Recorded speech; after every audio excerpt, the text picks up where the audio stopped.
भगवान श्री कृष्ण अर्जुन से कहते हैं, हे अर्जुन, इस संसार में जो कुछ भी सारभूत है वही मैं हूँ। जल में रस में हूँ, सूर्य और चंद्रमा में प्रकाश में हूँ, वेदों में ओमकार, आकाश में शब्द और पुरुषों में पुरुषत्व, सब मेरा ही विस्तार है। पृथ्वी की पवित्र गंध, अग्नि का तेज, समस्त प्राणियों का जीवन और तपस्वियों का तप, यह सब मेरे ही स्वरूप हैं। मैं ही समस्त भूतों का सनातन बीज हूँ। बुद्धिमानों की बुद्धि और तेजस्वियों का तेज भी मैं ही हूँ। जो बल राग और द्वेष से रहित हो वह भी मैं ही हूँ, और जो काम धर्म के अनुकूल हो वह भी मेरा ही रूप है। परंतु हे अर्जुन, यह संपूर्ण जगत सत्व, रज और तम, इन 3 गुणों से मोहित होकर मुझे मेरे वास्तविक स्वरूप में नहीं पहचान पाता, क्योंकि मैं इन गुणों से परे अविनाशी हूँ। मेरी यह त्रिगुणमय माया अत्यंत दुस्तर है, किंतु जो पूर्ण शरणागति से मेरा भजन करता है वे इस माया को पार कर जाता है। इस संसार में सभी लोग मुझे नहीं भजते।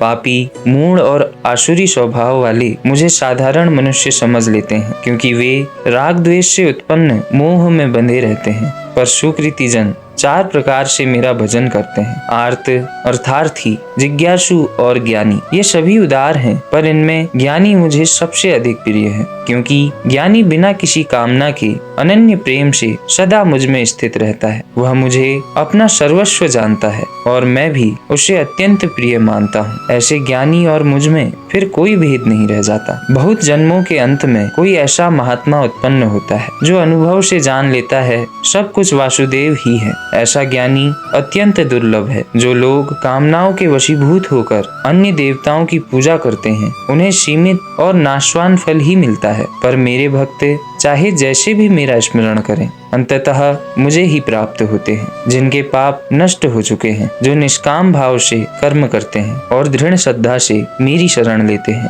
वे द्वंद्व मोह से मुक्त होकर मुझे प्राप्त होते हैं। अंत में भगवान कहते हैं, जो जरा और मरण से मुक्ति के लिए मेरी शरण में आकर यत्न करते हैं और मुझे समग्र रूप में जान लेते हैं, वे मुक्त चित्त होकर अंततः मुझे ही प्राप्त होते हैं।